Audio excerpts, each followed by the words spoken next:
you ever wondering what life is like in the mountains during a blizzard, well, it's downright damn brutal.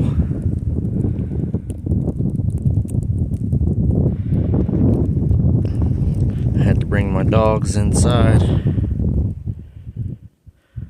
Couldn't leave them out there, not even with heated dog houses or anything like that. 10 below zero, and this stuff. Better have four-wheel drive vehicles.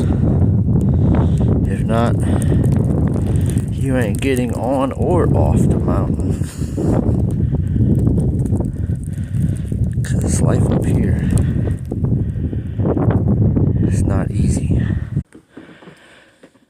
This is a life that you have to be built for. You can't just choose this life.